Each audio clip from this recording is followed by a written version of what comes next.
everybody. This is Cindy Allen, Editor-in-Chief of Interior Design Magazine. And today we're talking about a very special project, Shiseido.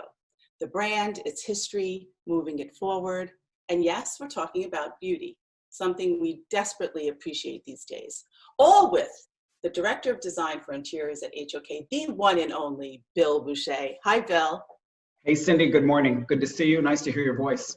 Yeah, it's so nice to hear yours too. First of all, I want to give you a big congratulations on, last week we did the NYC by Design Awards and Shiseido won for Best Creative Office. Amazing. Great. Yeah, and we're going to dig into Shiseido. I did want to talk to you first just about a huge change in your life moving to LA. And this new living situation is also steeped in design history. You bet, you bet. So it was an aspiration for some time to make it to the West Coast. I've got friends and family here, have always traveled here pretty extensively. But I've got the good fortune of sheltering at home in a 1937 modernist environment that Richard Neutra designed. In fact, it's the only one in his repertoire of 40-plus buildings in Los Angeles that combines both single-family residence and multi-dwelling. But it's a garden-based concept, and it's got a couple of principles about indoor-outdoor relationship that permeate each of the individual units. So there's a repertoire of elements here that play out differently in each of the different houses. Yeah, so when you found out that you were that this was able to, you must have been like, oh my God, I've got to go. Remember that dream of going to LA? It's now. Yeah, it was a little hair-raising. The apartment, which I had to submit to be reviewed and approved and interviewed for, came a little bit before the plan. So the question was chicken and egg. Right. But given the pedigree of previous tenants here, Charles and Ray Eames as an example, the actor Orson Welles as another, kind of lent itself to some history. And, significantly with Charles and Ray, excuse me, they lived here during a time when they had set their studio up in Santa Monica and they were building a house in Pacific Palisades. That's now another modern classic of a different era in terms of kit of parts and flexibility. But the beauty here has to do with the way light plays, the way air moves, the siting of this complex on the side of the hill. Neutra had been traveling around the Pacific Southwest, it had been said, during the time that he was commissioned to do this work. And so the scale, the massing of these little buildings on the side of the hill are very Pueblo-like in their size and in their placement, and it's tiered. So I'm in a treehouse unit that's 4 flights of steps on the left. At the top, and my upstairs neighbor is Michael Webb, the architectural writer. Laurie East, a retired partner from Richard Meyer's office here in Los Angeles, is down the hill from me. And then Rebecca Mendez, the artist, lives directly across the garden from me. So lots of design friends. It's a complex. It's an apartment complex called the Stratmore, right? Yeah. So how many are in this whole complex? 6 buildings. Technically 4 because 2 are connected, but there are a total of 8 units. At the base of the site are the 2 garages that elevate the single dwelling residences left and right. They're paired on the first level above the ground. And then as you snake your way up to the second flight, you enter a plaza garden. There are 2 small 1-bedroom cottages. And as you make your way to the top of the hill, left and right, the stairs part way, and you've got tree houses right and tree houses left. I'm on the left-hand side. I know you showed me pictures, and I can attest it's a tree house, which I love. So there are amazing details throughout. Let's just show a few details. I know it starts as you actually get to the front door, which I love the front door and the numbers, even the numbers. Yeah, I mean, so if you think about it, right, it's nearly 80 years old, and many of the intact details have probably been touched by fewer than 10 tenants in the occupancy of this particular apartment. And so things are still working. There's a keyhole on the front door that you slide a little metal panel on the inside and you can peek in and out. All of the outdoor lighting is recessed into the side of the stucco construction walls and staircase enclosures. Cast iron windows and handles. The original handles are still intact and the majority in working order. Amazing. Look, it's amazing. And then, Cindy, there's all kinds of discoveries. There's a metal door that opens up in the laundry area. It's a fold-down ironing board, original intact from 1937. And the property is also bookended left and right with service entrance stairs. So in previous times, your milk delivery, your furniture delivery, the boiler or the repairman would come up the service entries and through the backs of the buildings. And so there's other features back there, like there's little nooks with lockable doors where people would leave like milk and eggs. Hmm. It'd be nice to have somebody deliver that right now, right? Well, they do, but they're not coming up the back door. No, no, no, no. By the way, I love, so it looks to me like intact, the 2 bathrooms with the black tile in one and the red in the other. Divine. Yeah, finishes, all the original architectural finishes. And even when there were renovations done that were sensitive, they kept to the original details. So when the counters and the splash were replaced in the kitchen, they replaced them with the same color, silas stone, on the same detailing, same exposure. Yeah, I saw that. I said, oh, it must have been renovated, but it looks so true and honest. So I'm glad that you actually have a really good functioning kitchen. Well, hey, I think there's certain things that the family that owns the entire property, because one portion of the property is rental, the other portion of the property is condo, are an architecture family from South America. They're quite sensitive. So recently I had some renovations done in the bathrooms, but they reused the faucets, the handles, the spout.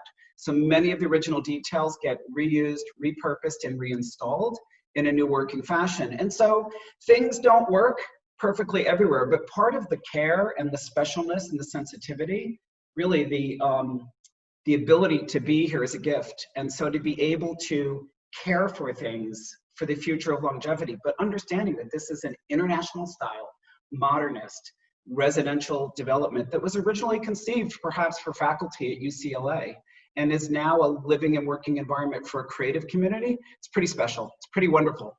It is. And Bill, I'm really glad that you're there and you're going to take amazing care of this very special apartment. And we're going to hear updates all the time from you, and it's all, you bet. It's all wonderful.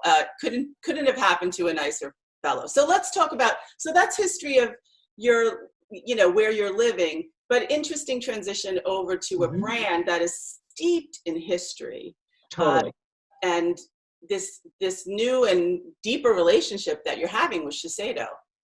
Yeah, I mean, so now we have completed 4 projects with Shiseido in the past 2 years, including the headquarters assignment for the North Americas in New York City, which is the largest one, right? And it tells, that has the biggest story and the most number of chapters. But when you step back from this company, they are the 4th largest cosmetics manufacturer in the world. They're the oldest, having started in the 1870s. Secondarily, it was a family-run, start and derived business. But thirdly, when we think of Shiseido as a house of beauty in that experience, you know, they were always about beauty innovation for a better world. That was a guiding principle before 1900 in the company. You know, I think as they evolved into the early 20th century, our research came across some interesting things, like letting the product speak for itself, right? That early on, they were looking at sustainability and innovation in the chemistry, in the invention of beauty products for consumers before they even became a global brand. And I think what we tried to conceive and envision with them after learning about them was this house of beauty, but particularly in New York and in every location, places where beauty and cosmetics leadership shine. That's really the overarching goal of all these projects. Now tell me, first of all, it must be very exciting, but also developing a relationship with a company like this. Now, I understand the family of the brand are actually 12 major brands and then smaller licensing. Was this the first time, at least in New York, that they were all coming together, and what was that like? No, this is not the first time that they've come together, but in New York City, it was. So as an example, Cindy, there are 12 plus brands in the family in New York. They occupied 7 floors at 900 3rd Avenue. They were on the east side, on the eastern edge of Midtown North, and that borders onto residential areas. Not necessarily the most prestigious addresses for Midtown Manhattan. They shifted further west and ended up looking at properties that were more prominent: 5th Avenue, 6th Avenue, Madison Avenue. We settled at 390 Madison, a very interesting repositioned building that had incredible features, some cool modern details, and some smart leveraging of the massing that lent itself really well to the program. And early on, when we were looking at buildings and doing site analysis with the Shiseido team, we'd already kind of identified that neighborhood-sized areas in the 3,000, 5,000 square foot trenches of that kind were going to be successful, because the big shift, and the change management piece for them was they were going to be adopting a set of new space standards, but they also were going to having brand members, siblings, coexist in space together for the first time, as opposed to being siloed on individual floors in the previous location. So there was a sharing component about how to live and breathe within my own brand and coexist with others and feel that I also am one Shiseido. Right, which is tricky. Yeah. Yeah, that gets really tricky. And first of all, I'm glad to hear that you were part of the team really early on, so finding the space. And I understand you kind of knew that building too that they ended up in, right? I worked in that building, Cindy, over 25 years ago when I was designing projects for the expansion of Chemical Bank becoming Chase Manhattan Bank. And even then, it was a reclad building that had started life much earlier as a Condé Nast location. And so I know that building. Yeah. And then, the repositioning moved it from 380 to 390 Madison. But if I can just say one thing about that building and the repositioning by L&L, which has also brought it to a level of sustainability as a gold environment, is that there was a loophole in the zoning laws that allowed them to redistribute or mass the floor area of the building. So essentially, they took lower level floors that had really challenging, older, low ceiling to ceiling heights, structural grid that was an impediment to really efficient planning. They were able to transfer mass from the lower portion of the building by creating cutouts in the floor slabs, removing floor area below, transferring it to the top, and creating state-of-the-art floors at the top of the building.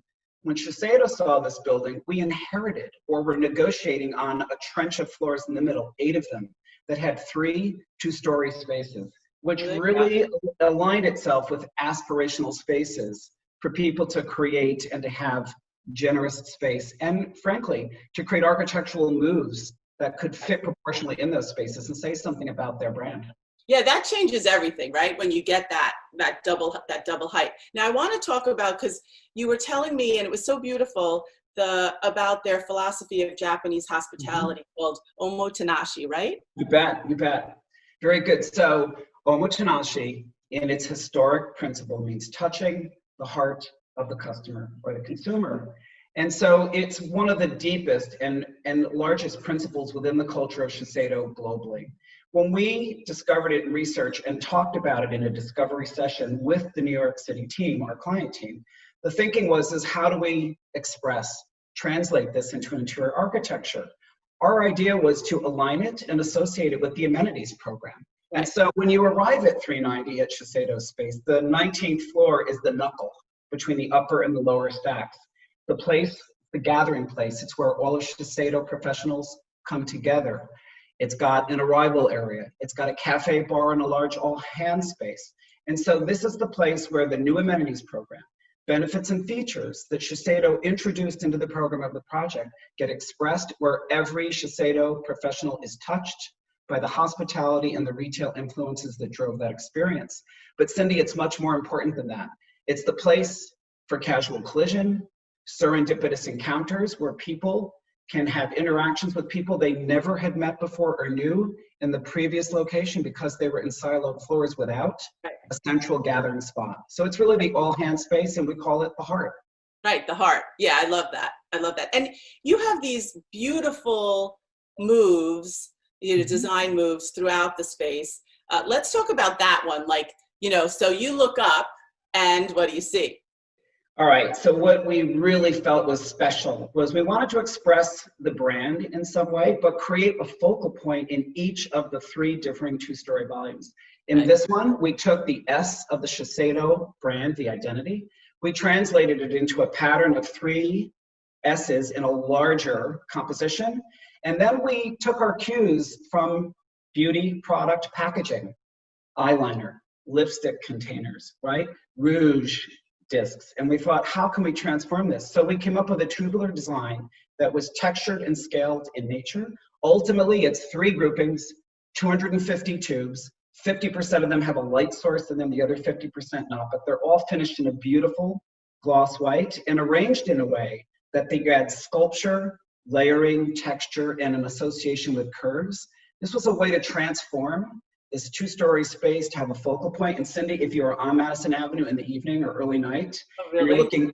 you're looking up at the south side of the building, you can see the trace outline of the S's. So it emblazons their brand in a subtle way in the outer community. And that's also a space that's partnered with a roof terrace that is on the entire side of Madison Avenue. And we think transformation as a concept was how we activated each of these spaces to say something about the brand, the culture, the family, the community. Yeah, when you get that like close to understanding a brand and you can dig into developing a design idea, the client must just get really so excited about that. I think it started to get really fun when we started talking about the importance of the shade of white. And our client was like, why is that so important? We're like, it's the foundation. Right. It's the backdrop. It's Love the that. canvas for the enhancements. It's not unlike the process of putting on makeup and transforming oneself into a more beautiful version of oneself for an outward appearance. And so the associations with makeup, with transformation, with looking at applying judiciously certain types of colors, textures, and materials that spoke to the Japanese tradition, origami, paper, calligraphy, the brush stroke textures that happen when you're applying makeup, all the associations to the act of transformation we wanted to build in and unpack in our design thinking. Yeah, you see the brush strokes throughout as well, and some of them are in graphics, correct? Yeah, so the experience design program also wanted to celebrate a little bit about a new version of experience-based art, but incorporate or fold in the history. So when you see the large black and white graphic textures, they really are emblazoned this idea of Japanese calligraphy, but they also represent makeup brush strokes. At the same time, that's the envelope, and we applied that type of texture across a number of elements in the same location on the planet from a wayfinding standpoint. That orients you to the brand hub on each floor upon floor arrival, but the artwork changes that's layered over it. So different eras of marketing and cosmetics artwork directly from the company archives were used in each of those areas so that you've got a 2-layer effect and 2 stories, new art and history of art. I love that. By the way, isn't it nice when you're working with a client also who has a beautiful, the color of their logo, it's just so, that red is so romantic and beautiful, but it's nice when you have that, right? Because then you can play. It's exciting because, you know, we really felt that the red was impactful and people automatically think of that as the overall brand association. And then the color families of individual brands, whether it's NARS, whether it's Serge Lutens, whether it's Bare Minerals, they each have their own palette that works actually in juxtaposition or in tension with that red. And so playing with both sets of color stories and playing them out across the floors really brought a dynamic, and it allowed people to have a sense of identity to the floor that they might be working on most of the time. Yeah, there's a great, so there are a couple other big moves that I want to make sure we address. One is when you get off the elevator. Is that a felt sort of installation? It is. So you're looking at a felt ceiling system product. I mean, obviously it has acoustical abilities, but the beauty is that when you think about layering or transformation or folded planes, it has associations with origami, which is clearly a crafted Japanese-based art technique, but at the same time, it also represents multifaceted qualities. And this is an organization with 12 plus and growing brands. And so it's communicated a sense of texture. One of our challenges with the interior of the building and all of the spaces was if you've got a neutral envelope that represents the foundation of makeup, what are the interventions that introduce pattern, texture, scale, and contrast to enliven that experience? Another great example of that is when you look at the interconnecting stair on the north side of the 19th floor. And another dialogue that we played with conceptually was the importance between perforation, which is symbolic of porosity, and then smoothness and kind of sleekness and the glamour of association, because people initially thought, oh, it's smooth and rough. And we thought, no, we don't think it's about smooth and rough as much as it's about porous and glamour. And so you want to weave that in because there is that feeling that comes from being beautiful and working with the beauty of transformation that gets expressed that way. Yeah. And then there's also in the reception area, right? There's the black installation. What is that made of? So that is a black stained painted wood product. It's a wood ceiling product, but what's interesting about that arrival area is that it was deliberately small because we wanted to be intimate. The serpentine shaped desk that really envelops you and draws you in. A little bit not unlike going to a glamorous retail counter. We thought about store association and one-on-one connection, but we juxtaposed the layout and shape of the desk at one degree, and we changed the orientation of the ceiling in the other to create dynamic tension between the two. And it acts as living sculpture. And in that way, we really wanted to be artful and bring curved forms into many moves of that kind to reinforce the curved associations with beauty and facial and makeup and cosmetics.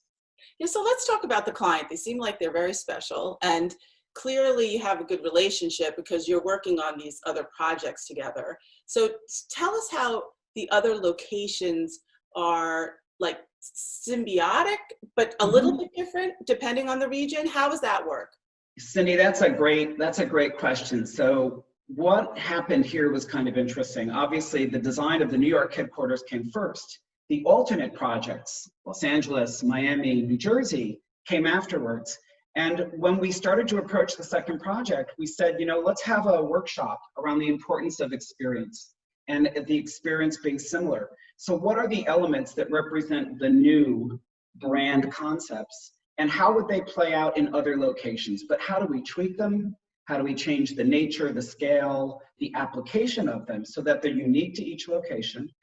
Maybe say something about sensibilities of the region, Miami being warm, hot, and tropical, Right. Northern New Jersey being a suburban, very biophilia green-inspired suburban rural landscape, Los Angeles being a bit more gritty and urban, but a different type of grit than what we think of as New York.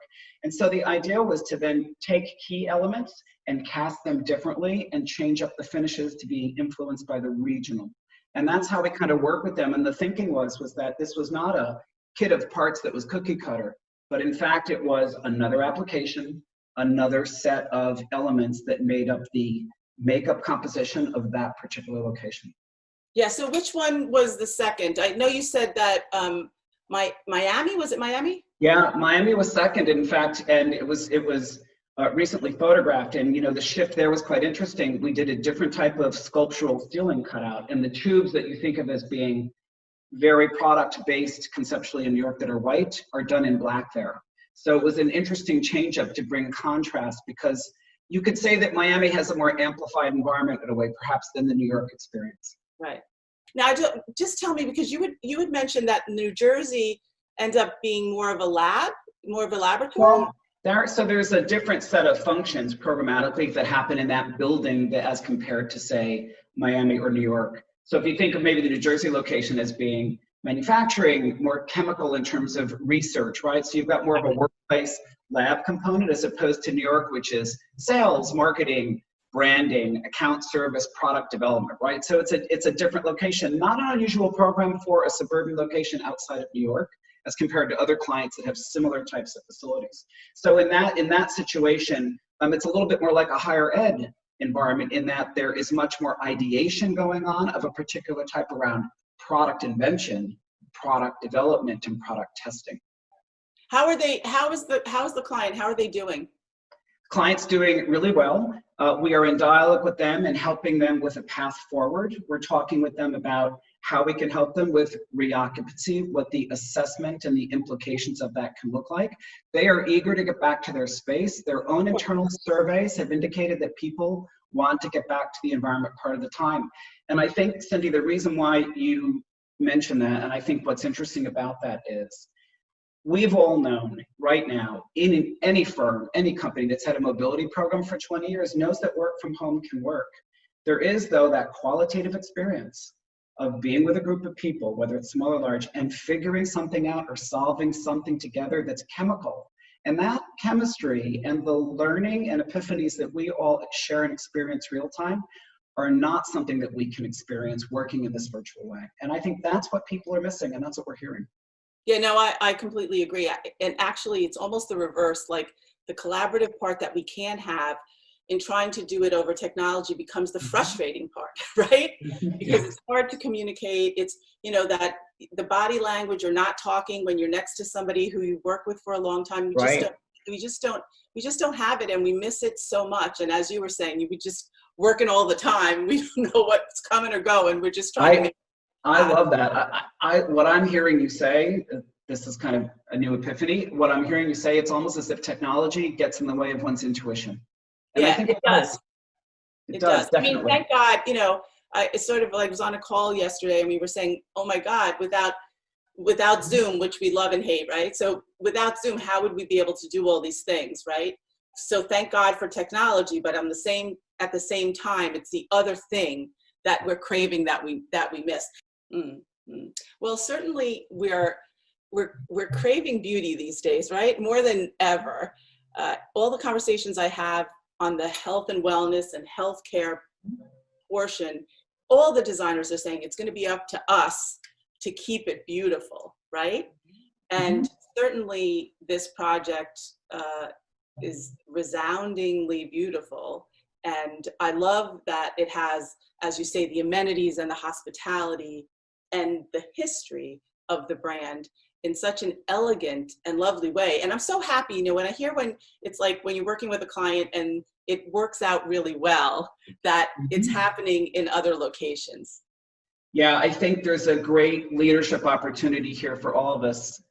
There's been beauty in the past, and there will be beauty after the COVID crisis, regardless of whether there's a cure. Is there a great opportunity for higher performing environments that make people feel more emotionally comfort in a post-pandemic world? Absolutely, and I think we should take it on bulls by the horns and just go for it.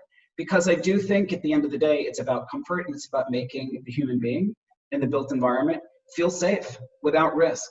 And I believe that we can get there, but the advocacy by designers and the ability to push ourselves to make these environments work harder, I like that challenge. I think it's a good one in the name of humanity. And I think that everybody's talking about, doing that and taking that on.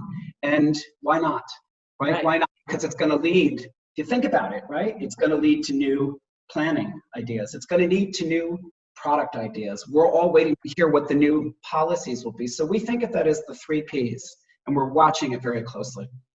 Absolutely. And listen, Bill, I'm so happy to catch up with you and to dig into this award-winning project. I bet they're excited about that. And also just to see how well you're doing in your new location. We miss you on the East Coast. Well, when I came here, the thinking was I was going to be traveling between both offices. And of course, that's what you thought. That's what you thought. All that travel got canceled. So there's lots of vouchers for flights to New York.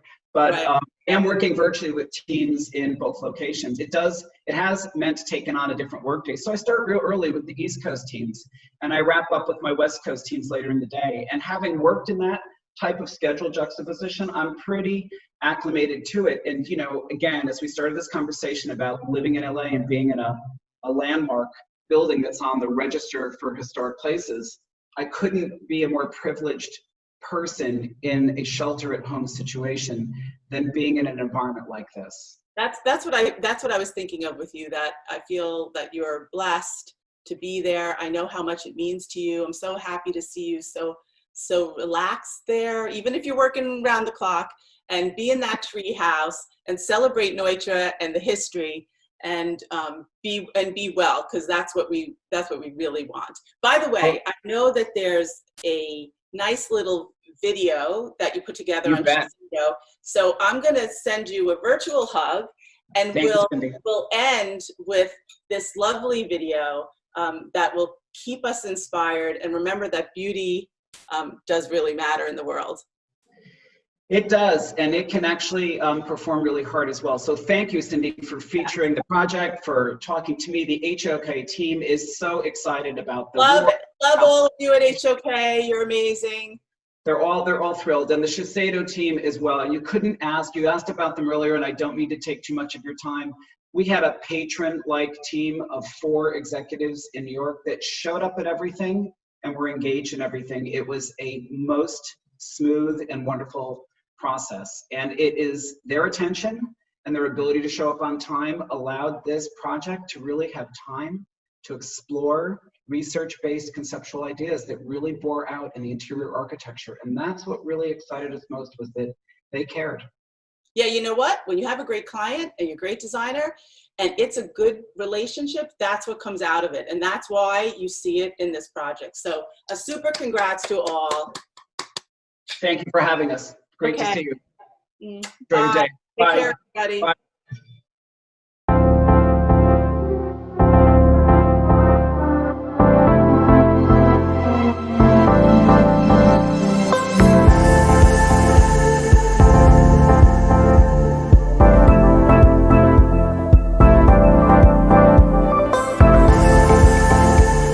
Everyone looks upon the site that we've developed here in New York as really a beacon, a lighthouse for the entire global organization. At the heart of Shiseido brand and culture are the principles of Omotenashi: hospitality, community, collaboration, and diversity and inclusion.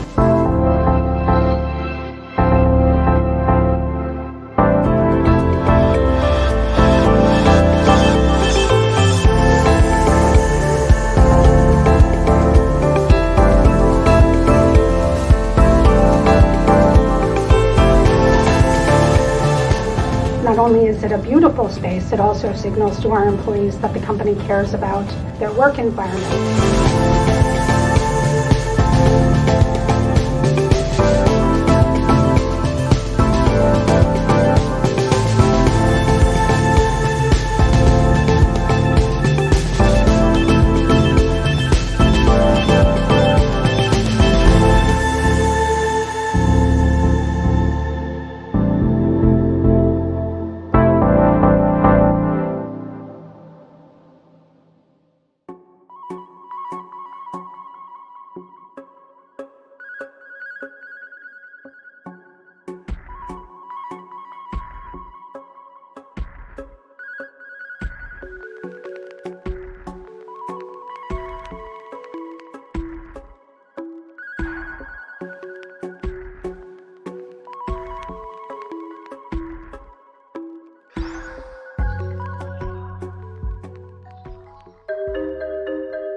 There's something that I always find so beautiful about Jim's work. There's sort of this almost luminescence to the work, like when you walk through the forests or you experience the skies in the Seattle area. There's sort of a character, there's a grounding in that kind of atmosphere, which I think is fantastic. It's beautiful. To me, the greatest luxury is being close to nature. Well, and I always say, how could I design anything? How could we design anything that's more beautiful than the natural world? I mean, that's our muse, our touchstone. So in a way, the architecture, the interiors, everything is somewhat subservient to what's happening outside in these incredible landscapes. I grew up in the Northwest, and I always loved art. I liked to draw, but I also like to make forts in the woods. I always loved to be outside, and I like to try to make indoor spaces feel as though they're outside. Wow. So in this direction, we're looking out into nature, and then on this side, we're really looking at the art. And American Place is a good example of the house weaving itself into nature. This is like paradise. No? It is paradise. yeah. For me, it's one of Jim's best houses because I think it just speaks to this climate, this sort of landscape so clearly. In Western Washington, the trees are tall, they have canopies and things, and so you're like in the environment in a different way.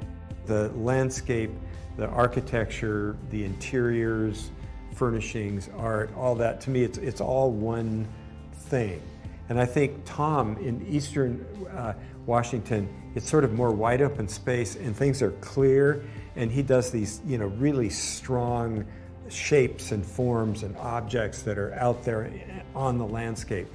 I grew up in a high desert. It's harder, it's more extreme, it's more like raw in a way. I can kind of clearly see that there's a desire for that rawness, or there's a desire for that edge that seems to be comfortable for me to sort of explore. This house is important for me because it was really the first house where I had a client that actually understood the beauty of steel, just the beauty of raw steel, natural steel, and in this case, blackened steel. And so that's what's great about the residential arena, is that you can make these connections with clients that just allow you to go somewhere where you always wanted to go.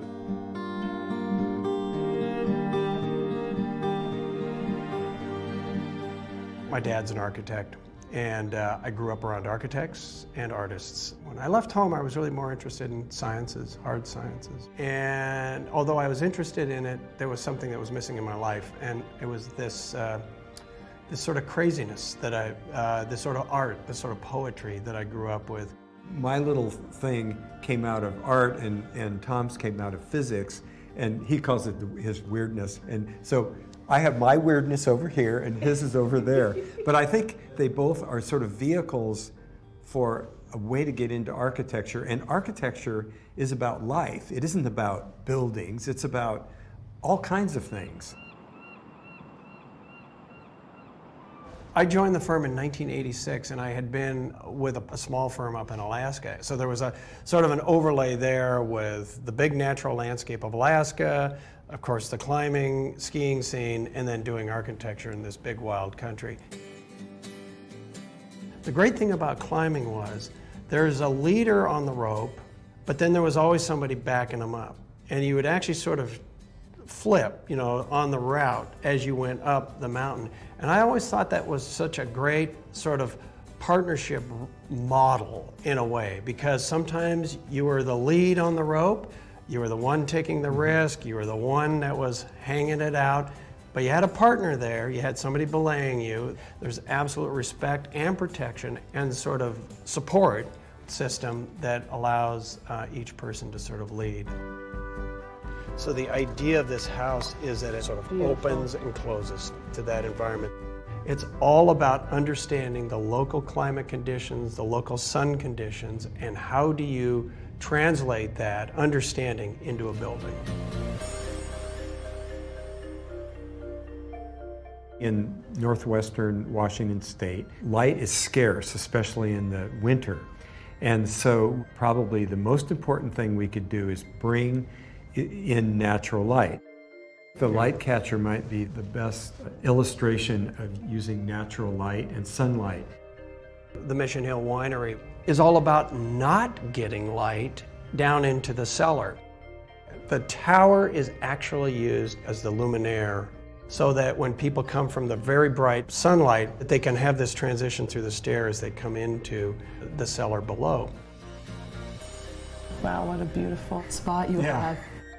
I'm really interested in light, but I'm also interested in how glass transmits and reflects.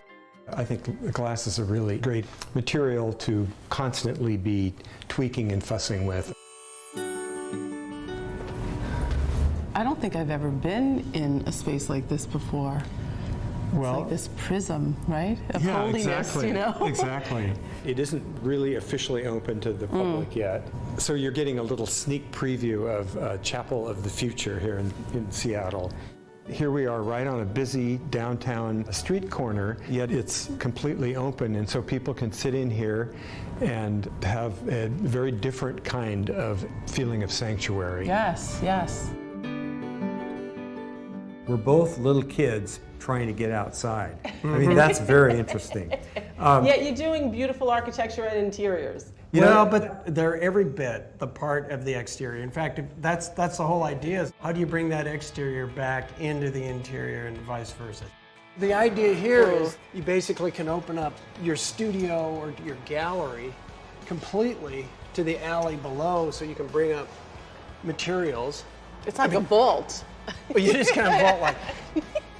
I think we need to talk about that instinct for you to open things. I remember growing up with that sort of frustration that these houses couldn't kind of like breathe to the outside. So I had a client and he said, geez, I wish, it's such a beautiful place, it's such a beautiful view, I wish we could just open up the entire front end of the house. And I went, you were like, that's all I needed to hear. And that was an important project for me because the physics involved, the engineering involved, finally opening the front end of a house to the outside. So your living room becomes basically your deck. Yeah, you in a can see way. that. Ideas in this office are whatever you want to imagine, you can imagine it and then try to make something happen out of it.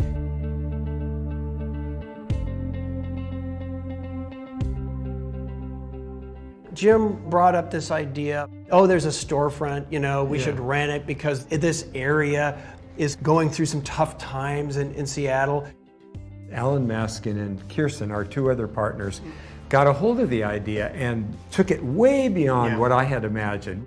We're able to provide design to people who have ideas, and we build these ideas together.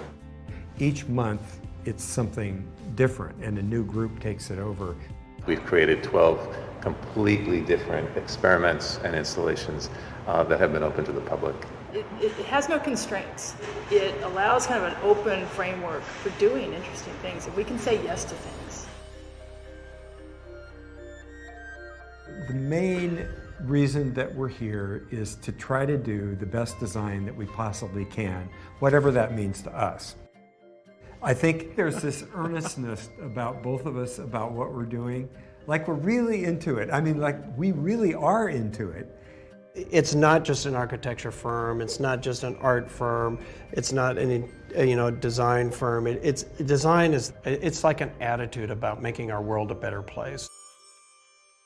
Hey everybody, this is Cindy Allen, Editor-in-Chief of Interior Design. You've just watched our mini documentary we produced a few years back when we were inducting Olson Kundig into the Hall of Fame. And now we have a live, and it's a real treat, Tom Kundig. Hi, Tom. Oh, hi, Cindy. Real treat to see you digitally, but it's fantastic as always. I know, it's so funny. People don't know this about you. One thing they're going to learn right away is it is so early. It's 10 o'clock my time, but 7 in the morning we're filming you. That's insane. Yeah, that is a little insane, but honestly, mornings are some of my best times because as you know, you're either doing your design work in the evening, like a lot of designers do, or you do it in the morning. I'm a morning person. Yeah, I love that because yesterday I was checking. I said, just check with their people. Just make sure that we're talking about 7 in the morning. That's hilarious. Yeah, I know. I'm sure they had no problem saying that. No, I know. Not gonna be a problem. Well, listen, the last time I saw you, you were giving me a sneak peek into a new project, and not what everyone else thinks, because it's a book, your 4th book. And we were all excited. We were in New York together, remember? Mm-hmm. Oh, yeah. Oh, yeah. I had like a big pile of paper with all sorts of disorganized in many ways, but you immediately got it, which was... Yeah, well, we call them galleys, but I love seeing the behind the scenes and just talking to you about it. It always reminds me of being an editor, right? This is when I see the architect as editor.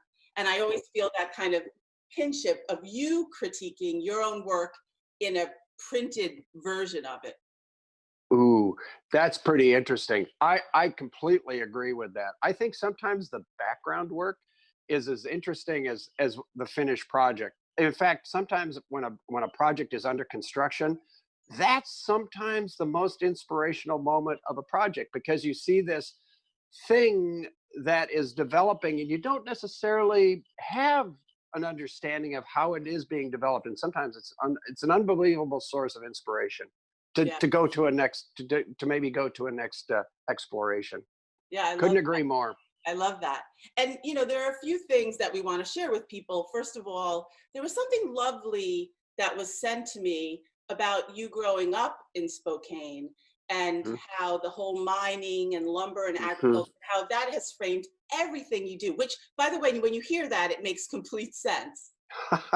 Well, that's pretty interesting, but because there's a conflict there, right? Because mining and the lumber industry and even agricultural industry are actually environmentally pretty aggressive, frankly. And I think I recognized that even as a kid, certainly in the silver mines of northern Idaho. But there was something about the way those things operated and the way they were invented to operate, because our ancestors were so smart about being able to use existing physics and, you know, on all levels, hydrology, gravity, whatever. And I just, as a kid, for whatever reason, found them very interesting to watch, basically. Yeah, but that's become your life's work, right? It's like you were dreaming another way to use everything and another way to see things, which is so exciting. Well, yeah, you're right, Cindy, because in fact, to watch those things and to watch actually most things, I mean, even culturally, what we're going through right now, it's all about it's all about nature. It's all about how does nature work? And obviously, the way nature works, the nature of nature is really important to how I think about everything I do every day of my life. So it's just a component. And it was an incredible source of inspiration, and remains an incredible source of inspiration. I grew up working for an artist on his sculptures, and honestly, I think sometimes the sculptures were more interesting in the process of happening, in the process of these things sort of emerging, and the way Harold would hammer out shapes and how he would sort of invent how to make things. Completely fascinating as for a kid. I love that.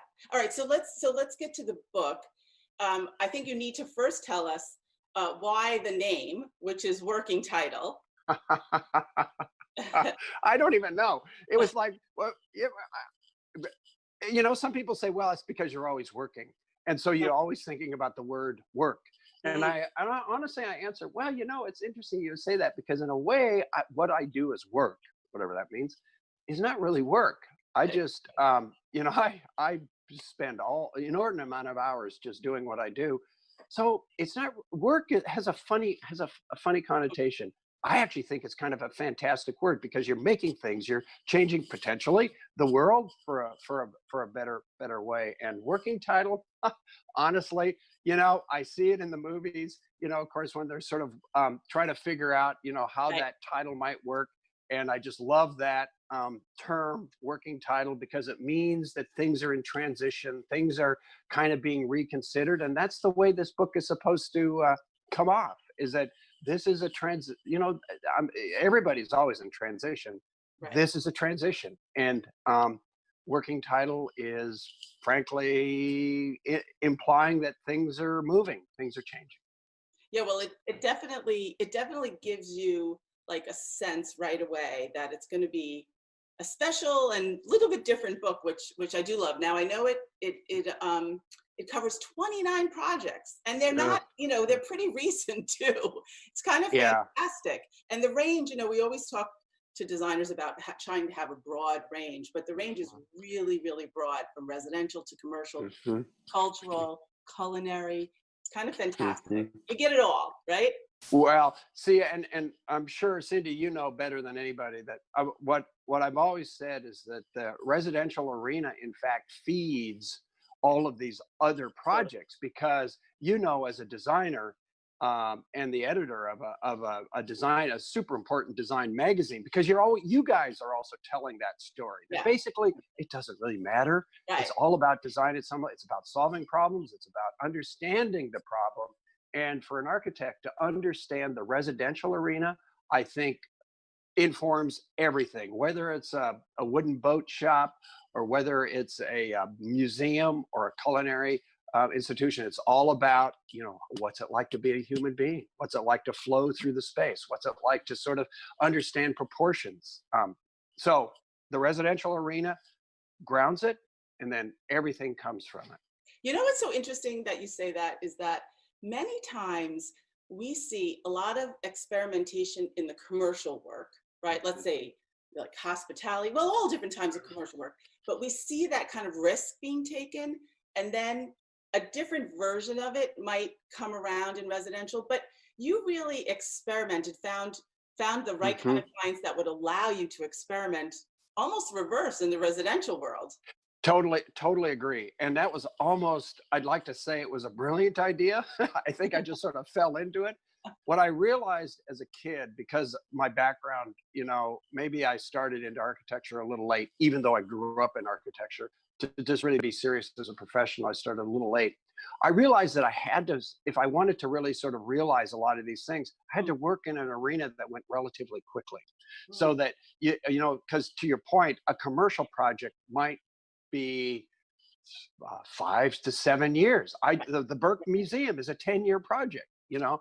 And somebody said to me, "Well, I bet you're looking forward to your next museum, Burke Museum." I'm going, "Well, I'm running out of time, you know." Yeah.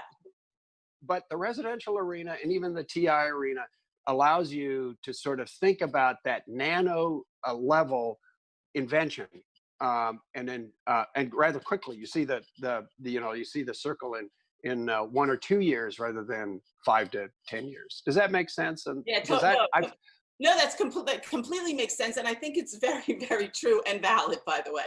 But the fact that you were able to do it is a testament to your talent and your vision, honestly. Well, okay, so we want to show everybody some of the projects that are in the book.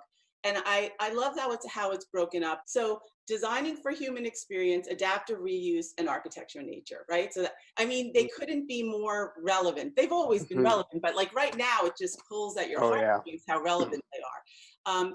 I guess we should start with the cover of the book, which is in the chapter, Designing for Human Experience, and that's the Martin's Lane Winery, right? So Martin's Lane is actually a project for a client that I've been working with for probably now, I don't know, I'd have to do the math, probably 15 or 20 years. I mean, he's been an amazing supporter and hired me for a number of projects that were really deeply meaningful, not only working for him, but also for the group up there and in that landscape. Now, the Spokane landscape is very similar to the Canadian Okanagan landscape. So when I went up here the first time 15, 20 years ago, I was home. We almost moved to Penticton as kids. Oh yeah. My parents had come from Switzerland, so they basically could live anywhere, and they landed in Spokane. But we had most of our friends were up in Cranbrook and Penticton. The reason I'm super happy with that cover, Cindy, let's see if this makes sense to you. And I had people push back on me that it was not a residential project. It was not a building that you could see. And I said, that's the point. That's exactly. The point is that this winery, wine is all about the ground, the terroir. It's all about what's happening in the ground. The idea is that this building sort of like whispers into the background, into the landscape, and it becomes part of the landscape. It's the same angle as the slopes of the vineyards beyond, and even the hills. So it's second glance. It's hopefully it's a second glance cover. It's almost like working title. It almost disappears if you look at it at a certain angle. It kind of flashes a little bit, and then you look at it, it almost disappears. It's the idea with my architecture, at least. I'm not going to. I've said it a million times. I'm not going to design anything more beautiful than nature. Everything about nature is the inspiration. So I'm already interpreting that. If there's a way to make that, architecture just feel like it's part of the nature of nature. Yeah. Does that make sense? Yeah, it totally does. And a few thoughts about that is that, first of all, being part of the landscape is what we talk about all the time. You just proved it with that cover. It's a stunning cover, but it's also mysterious, and it makes you want to open the book, which I think is part of, Well, that's good. Yeah. And hopefully when you open the book, you like what's inside. But there's no question about that. I do like how you talk about the landscape you sort of frame it like it's almost like wine pouring. It was so beautiful. Yeah, well, because it's basic. Well, there's a whole sort of chapter basically about the way that wine is made, and in a gravity sort of situation, and the way the building is assembled to sort of get as much daylighting. It's kind of like you take the box and you do this, if you look at it closely. So then all of a sudden you get daylighting in the center of the box. You follow the land. Anyway. It really, I look back on that project, and for me, Cindy, it's a project that fell together. It's almost as if I had sort of worked for all these years, and then all of a sudden there was a functional solution that became a poetic solution, if that makes sense. And it was Anthony that basically hired me to make that moment. So as usual, the clients are the most important part of any of our projects, because in fact, if it wasn't for a client, we wouldn't have that opportunity. Absolutely. And you had done, this is your second winery for them, right? Yeah, this is second, and oh no, this is, well, yeah, you're right. Really second significant one. Now we're working on a third and fourth, and we're doing his home on the lake. So Not bad. no, it's fantastic because again, it's a landscape that I know well, and it's a place that I just love. Wonderful. That's beautiful. Okay, so another theme in the human experience is the Burke Museum, and that's right in Seattle. And that's really a special project. And I love there was something about like breaking down the barriers between the public and the back of house. Tell us about it. Well, that was Julie Stein's agenda, and I, of course, agreed 100% with her agenda because, in fact, my background is about looking in the background. Remember, we talked about sculptures. I actually like the way sculptures are being made, almost more than when they're finished, or a building when it's being constructed. So that's what Julie is really saying about the Burke, is that it's not just about the exhibits out in front. In fact, the exhibits are finding the culmination of a bunch of work. But in fact, maybe for kids, the most inspirational part, especially for kids, the most inspirational part is actually how it's done. How you take these mysteries of nature and you sort of assemble them, or well, you reassemble them, or you sort of collect them and begin to understand them. That's what a scientist does. So that story is the basis for the Burke, to break down that barrier between what is happening behind the screen and how it affects what's happening in front of the screen. So the whole, I call it the Swiss cheese scheme, which is basically a whole bunch of holes to sort of look inside. And the reason it's a Swiss cheese scheme, if this makes sense, is that also collections are about protection, right? These are fragile materials. There's DNA material. Well, it's all DNA. A lot of it is DNA material, but there's also skin, there's fur, there's works on paper, there's works on bark. There's a whole bunch of really environmentally fragile things that are intended to be collected and studied. So you have to be sort of strategic about how you open into behind the closet, behind the door, the storage door, and then how you close it off also. Yeah, I also think of you as architects and designers, but also as an editor. We're always trying to make things look beautiful, right? And sometimes behind isn't as pretty, but that's the interesting part, right? That's exactly right. I like the not pretty part because it's sort of, it means it's moving. It means there's something mysterious. There's something that's changing. When we went to the back of the house before we started on the design, we went to the back of the house. I saw all these like First Nation canoes and bones and stuff like that, just kind of stuck on shelves. And I said, "Oh my God, this is where the magic is." Yeah, that's it. Oh, that's great. That's wonderful. It's a beautiful project. I was really excited to go through the images of that. You got to go visit. Okay, I'm going to visit you and go see it. Yeah. As you know, architecture proofs in the pudding. It's the real thing. You have to show up and experience it. That's true. You're going to show up. All right. So next theme is adaptive reuse, and I love that we're going to over on the East Coast in my hometown over in New York, and frankly, Long Island City. It's sort of an unlikely project, but I mean, it's called Mr. Steam, but it's so interesting that they had the building since the 60s. It's kind of amazing, right? Yeah, this whole adaptive reuse situation, I think, and I've been saying that in my last quarter of my career, I'm seeing that as like a super important part of that last quarter. And honestly, Cindy, it's because there's so much stuff out there that is either underused or not used or thrown away because it's not used. And then yet we're building new things next to it. Can't we go back in like a hot rod and kind of gain that maybe patina, but also that history, of the people that built it, the people that designed it, the people that lived in it. I think that's like soul. that's like a soul of a building. And Mr. Steam is a perfect example of that. You know, maybe most people might say it's not a particularly attractive building, whatever that means, because I don't know what that means. Right. You know, in the book, I talk in my distinguished whatever alumni award speech, I talk about a professor that taught me something about assumption of what is ugly and what is not ugly. And it was really a fascinating exercise. I hope people read it, because I just really think it was a turning point for me. And from that point on, I understood that nothing was really ugly, that everything had some worth, and that if you go into it like an explorer, like a mountain climber sort of, and you assemble something out of this existing situation, man, you can get some fantastic results that you wouldn't necessarily get in a ground up building. Right. And right. For the like the columns, for instance, which are glorious. Exactly. They're fantastic.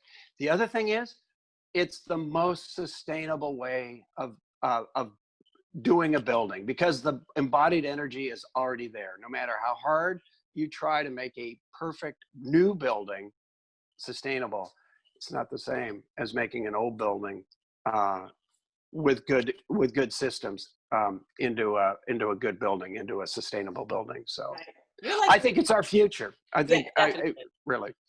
You're like an explorer, you know? And building, and when you walk into that project, first of all, it's a great testament to this company too, that's been around for such a long time, because working with you just like elevated everything, honestly. And just seeing how beautiful, as you say, what's ugly, what's not, like it doesn't really matter. You see that you've sort of stripped it back and found the beauty and the function, obviously. Yeah, and you're right, and you're making a good point about something. The only reason that happened was because of the client. You know, somebody else, you know, the client came to me and said, hey, I'm interested in what you've done because of whatever. And it was clearly, you know, some of this sort of maybe industrial aesthetic, or sort of this agenda on my part to always look at the natural nature of the thing and embrace that.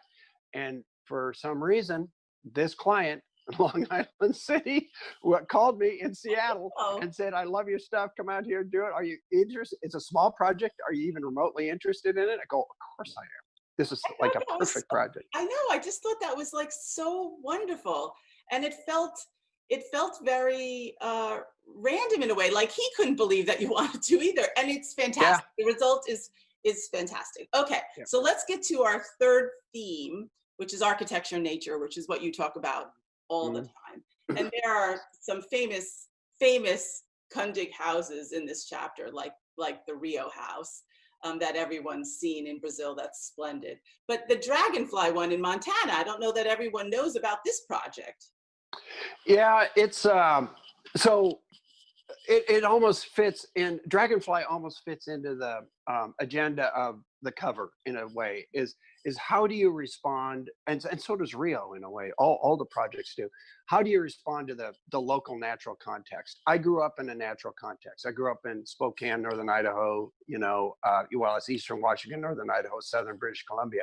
That landscape is so big that as a kid you can't help but to be somewhat intimidated. Not intimidated is not quite the word, but you sort of recognize that nature is a lot bigger than we are. So how, you know, in sort of a reverence, how do you sort of back away from trying to impose something on nature, but actually sort of blend in with nature? Dragonfly was very much that.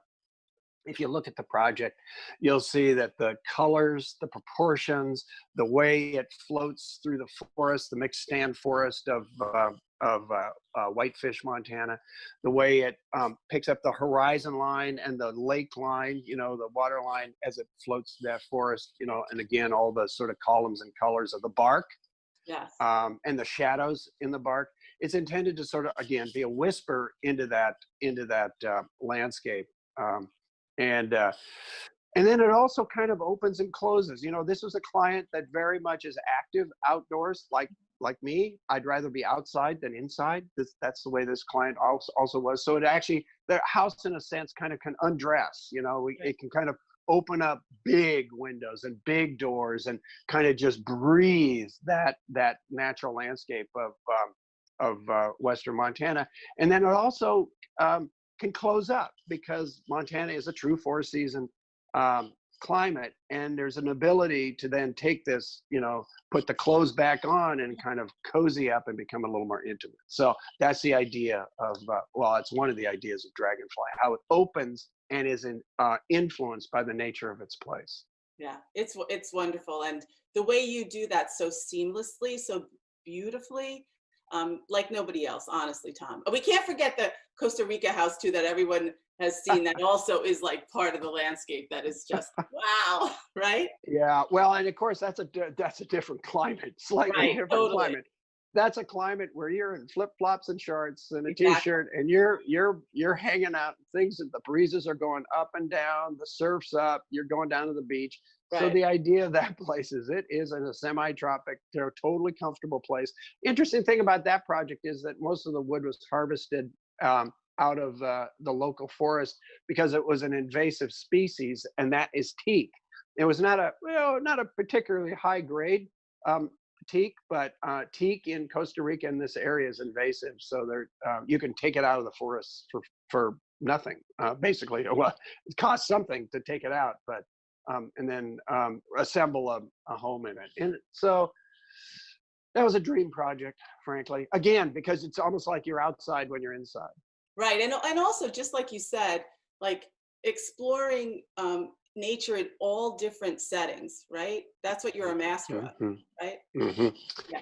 Well, I love nature, whatever wherever it is. If it's up in Alaska, if it's down in Costa Rica, if it's over in Korea, if it's in Switzerland, it doesn't matter. Austria. I'm doing something up in the mountains of Austria. Doing something. I finished something in Australia and New Zealand. Man, what an honor to be able to engage our globe in a sense, culturally and environmentally. It's been fantastic. Yeah, well, you're definitely somebody that I say this to students a lot, because I say find an idol that you can follow. And when I see a book like this, I say, like, if you love Tom, you got to get the book and dig in, because it's personal to him. Like, you're going to see him all over this book, and you can really, really understand the process. And as you say, the working title. So kind of what's deeper behind all these projects. And I'm excited. I want my signed copy, Tom. I think it's in the mail. Oh, good. I heard that one before. Yeah, exactly. Well, we all have. Yeah. Right. No. Yeah. Yeah. Well, you'll definitely get your signed copy. Well, listen, I want to thank you for getting up in the wee hours for this conversation, and I'm sending you a big virtual hug. Congratulations on all your success. Please keep sharing it. We need it. We need leaders like you, and I'm very excited to really dig into every word in the book. Fantastic. Thanks again, Cindy. Okay, sending my love. Say hi to Jim too. Say hi to Jim. Will do. Okay. Will do. Bye, everybody. Thanks, Cindy. Okay, thank you. Thank you.